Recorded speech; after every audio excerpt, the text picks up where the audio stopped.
Hey everybody, it's the Mad Master here. I'm doing a second video today, and this video is about the infamous Chris Watts case. Found out this guy is actually only a few miles away at Waupun Correctional Facility, so I actually live near where the guy is staying, which is bizarre. But I think Dahmer stayed there, lived there, or was there, and stayed there. He was locked up there. It was what I mean.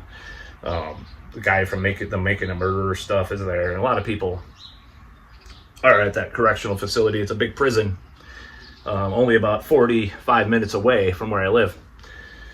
I'm doxing myself. I don't really give a shit. But anyway, so this video is about me watching a lot of these documentaries lately. Now I've been reading more cream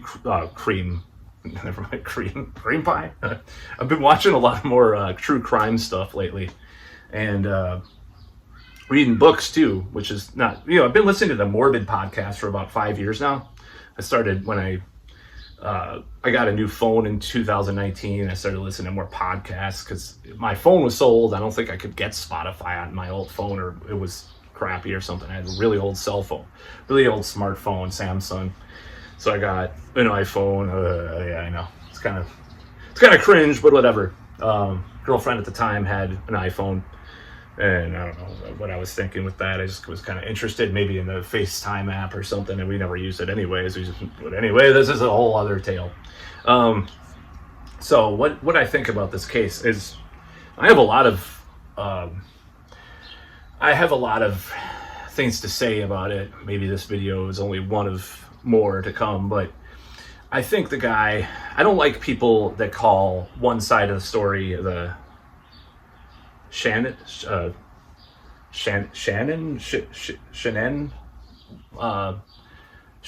whatever. People pronounce it different ways. I don't like people that say she's a narcissist and she's, all this stuff, or he's a narcissist and all this stuff. Now, that said, I've seen a lot of situations in my life which were similar to that dynamic. And one of the reasons why I got into self-help in the first place, including dating stuff, just to be blunt and clear, is because I grew up with a lot of those situations where I was kind of threatened by it, because I didn't like to see these situations, not only in family members, but friends and stuff, where in these weird kind of dynamics of relationships where, it could be a man too. It could be a man with a woman in charge, like these very inequitable situations where there was one quiet person or a passive person, there was another one.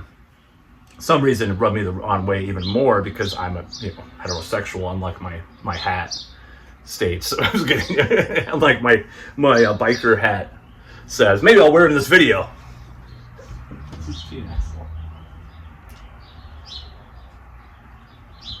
Yeah. Unlike this hat says, I'm actually very straight. But anyways, I know Claus Maine wears a similar hat. But anyways, I don't give a shit. My hair looks like shit, so maybe I should have worn it. Because I haven't taken a shower yet. But it's all comedy, dude. I'm not just being cringe. A little bit of both, maybe. But anyways, so this whole situation with this dynamic, I was really threatened by it growing up, and I just, in becoming an adult and being in relationships myself, I've been in situations like what Chris Watts was in some, to some degree, to some scale. Now, maybe my second longest relationship I've had, she was planning stuff. She was like the planner of the thing. Well, we can go to this place. We can go here. But I would still have a say. I think I still had more of a say. But she had like the big plans, the bigger kind of stuff that we went to. But I would be like, oh, let's go to this bar or whatever. But she would be like, oh, let's go to this, convention or whatever. So I can understand like being cut down. I wasn't really cut down by her or anything, but being in a situation like that where you're quiet and where you're kind of a passive person and you're not, there's a disconnect because you don't really know yourself. What part of this is social anxiety? What part of this is various neurotic kind of disorders, what part of this is actual personality disorders, blah, blah, blah, with this guy. And I'm like, okay, I understand that he was also in a public spotlight a lot of the time with these Facebook videos and her whole like multi-level marketing thing and stuff like that. And it's like, it does create this weird effect on your, you know, your soul and your personality and everything to be in the spotlight that much, especially when you're a person like that. So I can understand that side of it. Now, I also I think that the woman actually she actually is very appealing to me in a lot of ways. I like the go-getter kind of person in general, or go-getter kind of woman like that. It actually does turn me on. So ironically, even though, you know, I'm kind of have a little bit of a mixed perception of when that happens, like in a relational sense, I still have a little bit of a, you know, I am turned on by that too, to some extent. So I probably would have liked a situation like that in some ways. That's why I watched. But even more relevant, which was weird to find out, is that, so in 2019, my shrink recommended this book, Hold Me Tight, which was about, relationship attachment styles. And the funny thing about the whole Chris Watts case is the last thing that Shannon, whatever. Sorry. She, one of the last things that she ordered for this guy, this Chris Watts, before the night she died, was that book. So I found that out. I'm like, wow, that's interesting, because I've read that book. I read part of that book. I haven't read the whole thing, because my shrink actually recommended it, because the things I was going through at the time with this girlfriend that I had, which were very negative, unfortunately. I don't think it was me. Some of it was not me. I always blame myself for these situations, but to think that I blame myself for the entire thing, because most people are the opposite, right? They're like, it's all her fault. You know, it's all their fault. I'm going to go MGTOW. You know, it's all, you know, but part of it was I blamed myself too much for the situation, where this was a very bad situation that I was in. She wasn't like what I was describing earlier. It was a little bit more equitable in this one. I don't know if she wanted it to be, honestly. But, you know, I can relate to these things. I can relate to a lot of these ideas that are in this case. I think overall, you know, there's a lot of unanswered questions, though, too. I don't know why he would be with that Nicole, though. I mean, I don't think she was, like, hotter than his wife or anything. I think she a decent body, but, like, you know, butter face. But, you know, I don't know. She was okay. She's kind of hot, too. But I don't think she was, like, on a higher scale than his wife, though. Like this is really bad stuff I'm talking about. It's very politically incorrect. But, like, you know, let's say his wife was a 9 and this woman was a 9 or an 8, you know, or 8, 7, whatever. It's like trading a 7 for a 7. Actually, I don't really like that scale, but I'm just saying it was stupid, maybe, but there was a lot of more psychology to it, because he was able to, I think one of the things, what I'm trying to say is, like, what he was trying to do is he felt like a different person. He was adapting a different persona with this Nicole Kessinger or whatever. He was adopting a different persona that he was with when he was with his wife. Like, that's what was going on. And he was feeling like a loss of identity, an identity crisis. So when the things really hit the ground running, when he came back from that, you know, or when she came back from North Carolina or whatever, when he killed her and their children, it just shattered his ego. His ego. I don't know if he's a sociopath or not. I'm not going to be one of those people, like I've done in previous videos before. My ex-boyfriend was a narcissist. My ex-girlfriend definitely had BPD. I think it's so retarded to say that kind of stuff. I'm just like, just shut up, dude. You know, you don't know if your ex-girlfriend had BPD or your mother is a narcissist. If you are trained. Okay, I'm not like one of those people that believes in experts. Obviously, if you've watched my channel the last 4 years, I'm not like, you know, I've criticized trusty experts many times, if you know what I mean. But I'm going to do another video about that stuff too, because I've kind of come to this weird ground on that, the coof stuff. Anyways, if you're new to my channel, probably there's probably like 500 videos about that. Unfortunately, I was really in crisis at the time. It was mental health kind of crisis with the whole thing, because it was really impeding a lot of stuff that I wanted to do, especially at an advanced age. So the whole thing with the you know, labeling people, I'm not going to blame Shannon, that's it. I'm not going to say that she's a narcissist, or Chris Watts was a narcissist, or a sociopath, or a psychopath. He did psychopathic things by killing his whole family, don't get me wrong, which I kind of look like a deranged killer right now, because my sweat up from the treadmill and not to get a shower. But anyways, I just need a knife. Where's a knife? I could bring out my knife. I'm not going to do that. You know, I don't think people should label people, but it was a weird situation he was in. He felt trapped. He felt trapped by his own inaction, his own cowardice. That's the problem with the whole situation, is that he was a coward. Did the most cowardly thing he could do. I would love a woman like her, you know, to some extent, you know, to have children with a woman like her. I probably would like it. I love attention, so I probably would get along with like the Facebook videos, you know, to some extent. Like, I probably would like it. But to some extent, maybe it would get old, you know, that's probably what would happen. But, you know, the thing he did, he snapped. He snapped because it took a long time. But this girlfriend that he had was like, you know, as far as whether or not she's involved, there is some evidence that she knew what was going to happen, and then there was those weird internet searches. They were involved a lot longer than it came out and said, or something was going on.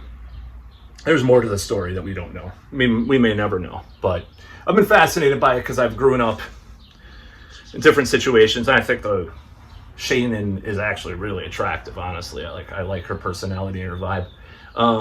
A lot of people may not. Maybe like Nicole Kessinger is more. I don't really like that vibe. She just seemed like kind of, like, it's hard to explain. I don't want to like diss these total strangers and one who's passed, but you know, or like, you know, judge these total strangers. She just seemed, I don't know, just something wasn't right with that situation. But the guy was just a dumbass, you know, if he did all that. But yeah, it's a weird situation. But yeah, I relate to it. I relate to both him and his like snapping in that situation, because I think like a guy that's like, I think she did emasculate him, but like at the same time, does seem like she legitimately like wanted to look at things. That's why I bought that damn book, you know, the Please, or Hold Me Tight. I was thinking Please Kill Me, the punk book for some Please Kill Me, Hold Me Tight. I don't know why. But Hold Me Tight. You know, it's about relationship attachment style and so forth. So I don't know. You know, it's an interesting premise. I don't know if I believe it's like astrology or like you know, anything like that. It's like it's more complicated. Or astrology seems a lot like more closer to the mental health field is becoming like astrology, and so does all that gender stuff. It's like you're 1,000 different things, 1,000 different labels. It's just like, I hate. It's just so frustrating. You know, you could call me a phobe or a whatever, but I just don't like all these labels. You know, in the 90s where people like loved no labels. That's probably why there's like that douchey like neoliberal group No Labels or whatever. But they try, oh, fun, you know, whatever. But anyways, people didn't like labels in the 90s. I can tell you right now, like, I don't want to be labeled. Yeah, I don't want to be labeled. That was an identity, not wanting to be labeled. That was a big deal. Like, there was this girl that we knew, and it's like, I don't like labels. I don't wear anything with labels on it, you know. Any shirts, even music shirts and stuff, you know. And, you know, I remember that. I remember that shit. That was a 90s thing. But anyways, I'm going off on a tangent here. But, yeah. I don't like that whole thing with her. And just, it's so gross. I just relate to these true crime cases, some of them, because I've seen so many things in my life, and I'm like, God, that's so relatable, or that's so like so similar to things that I've seen or witnessed, and it's just kind of makes me feel like less of a fucking weirdo, I guess, because people go through a lot of the same shit, and that's what I've been told. Oh, you don't understand. Everybody goes through that. If the thing is everybody goes through that. When it becomes normalization, that's what I don't like. Or, you know, when you're saying someone goes through something and it's just normal and natural to do that. That's not normal and natural to me. That's not what I envision myself to be. I'm, you know, the hound of certain. I've envisioned myself to be the, you know, rock star basically, but didn't happen. So whatever. I don't know. Could still happen. I don't know. Maybe. I don't care. I don't care as much anymore. But anyways, yeah. So off on that tangent. But yeah, the case is so messed up. I'm buying a book about it. You know, I read a case about the what's it called? Tangled Web case about the guy that had the girlfriend or the friend with benefits that he was but pretended to be a woman that she killed because she was jealous, but she put up this front for years. I didn't really relate to that other than being on Plenty of Fish for a while like he was, and you know, the terrifying results from that sometimes. But yeah, it's just interesting. I like reading about true crime once in a while now. You know, it's like father, like son. You know, he wrote a couple true crime books. So, you know, so it's like that was this stage of his life where he started to do that kind of stuff. But yeah, it's interesting. You know, it's interesting stuff to talk about and to think about and to think what might have been.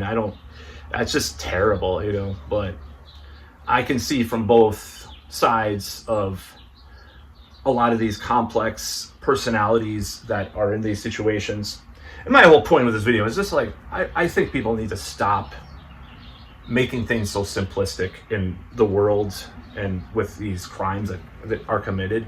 Things are various situations. But yeah, one of the reasons why I feel the way I do, and you know, the things that I do are because I am rebelling against that type of passive, dare I say the word, you know, the modern vernacular, bitch, like passive, like that I've been in situations, being quiet, being passive, you know, and really I'm not. That's the irony. That is also a mask, not a face mask, not a, you know, coof mask. Okay. But it's another mask that I wear, you know, at work I wear it a lot, you know, it's social anxiety and stuff like that. And I don't know if this Chris Watts was just naturally passive. Like I have a friend, you know, I'm telling him the only way to change with women is to be less passive and stuff. It's like, you gotta, I mean, for him, I'm just saying, like he could be a Chris Watts kind of guy, as long as he doesn't murder his wife, of course, and his children. But, you know, there's this archetype. I'm not that archetype. That's the irony. Is I'm very theatrical, but I do have and I am introverted. You know, I'm not going to deny that I'm introverted ultimately, but I do not believe that I'm like was born to be like quiet and stuff in certain situations. I don't believe that. But I would talk about cream pies and stuff probably, you know, and get fired from jobs. Hey, watch that. No, I'm just a cream pie. Watch him, talk about Mr. Marcus in the middle of a board meeting or something, you know. You're talking about or you're thinking about expanding, you know. Anyways, that's a reference to an earlier video of mine that I posted with Mr. Marcus. Anyways, it's ridiculous. But yeah, I mean, ultimately, there's the sad clown archetype. I guess that's what I am. But, you know, it just makes you think about these things, watching these cases and investigating what happened. And the guy was an ultimate act of cowardice, you know. And if he wanted to, it's just like, dude, you're the ultimate, I'm going to use the word like that Real Social Dynamics and these PUA guys use, the chode. He's an ultimate beta chode. Because what you did is, first of all, she's high on range of looks. In my opinion, I thought she was pretty hot. Maybe, you know, maybe there's hotter women. Well, fine. But I'm just saying, like, if I were that guy, I'd be like very proud of having a hot wife like that, or at least decently hot wife, right? And then you go you don't even cheat on her with someone that's like super hot. I guess she did have a rockin' bod, but you know, like he was getting in shape and stuff. Like I am, I don't have a wife to kill though. Just kidding. It's fucking ridiculous. But anyways, yeah, I mean, it's just so stupid. It's just so meaningless and mindless and dumb. What a dumbass, you know? It's just like, it's just the ultimate act of cowardice. It's like, get a divorce, like the guy said, or, you know, even if he was cheating, he could just cheat, you know? Just go bang 10 more women, like they used to say, go, you know, in the PUA thing. It's like, I mean, he was obsessed with this one girl too. He had one-itis, as they talk about, you know? It's like, this other girl that he was seeing. It's like, it's just so stupid and mind-numbing. But I think he had issues. I think the guy grew up with a mother that was a lot like Shannon. I think that's what happened. I think she had this kind of thing, like this domineering kind of thing. Probably. This is just assumption, speculation. And, you know, what happened with that was he saw that in her. You know, everybody sees when they date, they see their parent. It's a cliche. It's some Freudian fucking mumbo jumbo from the 1800s or 1900s or whatever. Yeah, it's partly that, of course. But there's some element of truth to that. People date their mothers and their fathers a lot of the time. Personality-wise, I don't think looks-wise, you know, but I'm just saying, like, personality-wise, they do that a lot. So it could have been that. And it's true, you know, a lot of women that don't have good relationships with their fathers go with older men. I gotta look, you know, go to some support groups to date younger women. I'd probably do that, you know. I'm kidding. No, but it's true. They're looking for a daddy and stuff a lot of the time. So all these things are true, and to certain extents. They're not completely the rule, you know, but they are true to some extent. So I think in this case, he saw something in her that was like this strength that he could count on that he didn't have himself, you know. And part of the way to develop as a true male, a true man, is for one, independence, you know. Two, strength. And I don't mean like strength as in like toxic masculinity. I don't mean that kind of strength. I don't even mean strength like if I was using that unironically. I mean like true strength, like strength to be able to do your things. Like for me, like being independent is not depending on a friend to drive me places like I used to, or do you know, or live with, you know. I support myself. It's a very complicated thing I've been going through with regards to a lot of different things that I've been going through. That's why I'm thinking about all this stuff, like watching these documentaries and stuff, or reading these books. You know, I've had to go through a lot of stuff the last few years where I was definitely like in a trap of being kind of in a weird like codependent kind of thing with a friend, dare I say. And you know, it's kind of one of those situations where I have to be on my own, you know, do my solo album, right? You know, basically, like, have you ever in a band for 20 years? And it's like I have to quit the band, not the band I'm in. No, who knows? But you know, who knows what'll happen with my music stuff. But the thing is like, it's like, yeah, I was in that situation. I was kind of you know, and that was a lot of my friends that I knew and stuff too. And that was like getting out of that situation. Then in another situation I got out of because I didn't support someone's unhealthy lifestyle and habits. And maybe I'm wrong. I don't know. You know, maybe I'll go back to that situation. I don't know. And become friends with both of them again. But yeah, so when you have that kind of thing, that's one of the things about being a true man, truly a man. You have to be independent and stuff like that. And this Chris Watts guy was not a fucking true man. He wasn't. He was very unmasculine. But the ultimate unmasculine thing to do, it may seem on the surface, they used to call it I'm doing all this manosphere, like old school pickup artist, kind of like self-help, kind of new age kind of shit. Ross Jeffries used to call it advanced supplication. So advanced supplication. That's what he was doing with what he did. He was just an ultimate moron, chode, beta male, freak, fucking loser is what he did. I mean, he could have manned up and just like got a divorce and stuff, or banged, and maybe did cheat. I mean, he's still an asshole, but at least he's not killing his family and stuff. But I don't know why he killed his daughters too. And it's just like, what the fuck, dude? It's like, I guess he saw too much of himself and her in there, and so he had to destroy everything. It's a very complex thing. The guy is in prison, 45 minutes away from my house. It's just weird. It's just like, whoa. So anyways, that's about all. Peace out.